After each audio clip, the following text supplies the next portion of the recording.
Hi friends, welcome to Nesta's kitchen. ഞാൻ ഇന്നിവിടെ പുതിയ വിഭവമായിട്ടാണ് വന്നത്. അതിനു മുമ്പ് നിങ്ങൾ ആദ്യമായിട്ടാണ് എൻ്റെ ചാനൽ കാണുന്നതെങ്കിൽ സബ്സ്ക്രൈബ് ചെയ്യാൻ മറക്കരുതേ. നമ്മൾ ഇന്ന് ഉണ്ടാക്കാൻ പോകുന്നത് ഒരു പരിപ്പ് മുളക് ഇട്ടതാണ്. അതിനാവശ്യമായ സാധനങ്ങൾ എന്തെല്ലാമെന്ന് നോക്കാം.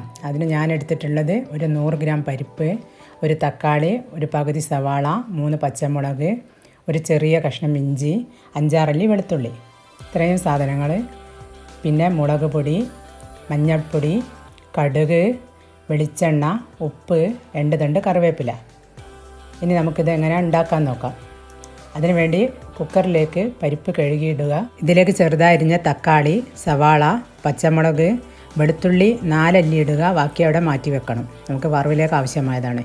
ചെറുതായിരിഞ്ഞ ഇഞ്ചി, പിന്നെ മുളക് പൊടി, മഞ്ഞൾപ്പൊടി, ഉപ്പ് ഇവ ചേർത്ത് 4 വിസിൽ വരുന്നവരെ നമുക്ക് കാത്തിരിക്കാം.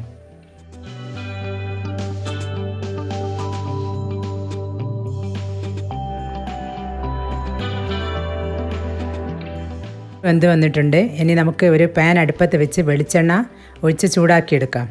ചൂടായ വെളിച്ചെണ്ണയിലേക്ക് കടുക്, 2 അല്ലി വെളുത്തുള്ളി നെടുക കീറിയതും കറിവേപ്പിലയും ചേർത്ത് നന്നായി ഒന്ന് വഴന്നതിന് ശേഷം നേരത്തെ വേവിച്ച പരിപ്പ് നമുക്ക് അതിലേക്ക് ഒഴിച്ചു കൊടുക്കാം. ഗ്യാസ് ഓഫ് ചെയ്യുക. 2 മിനിറ്റ് ഒന്ന് അടിച്ച് വെക്കുക. അതിനുശേഷം മൂടി തുറന്ന് നോക്കിയാൽ നമുക്ക് സ്വാദിഷ്ടമായ പരിപ്പ് കറി റെഡി. ഇതെല്ലാവരും ട്രൈ ചെയ്യണം. എല്ലാവർക്കും ഇഷ്ടമാവും.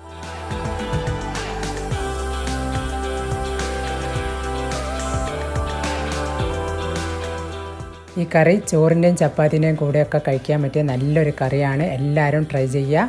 ഇഷ്ടമായാൽ ലൈക്ക് ചെയ്യുക, ഷെയർ ചെയ്യുക, കമൻറ്റ് ചെയ്യുക. താങ്ക്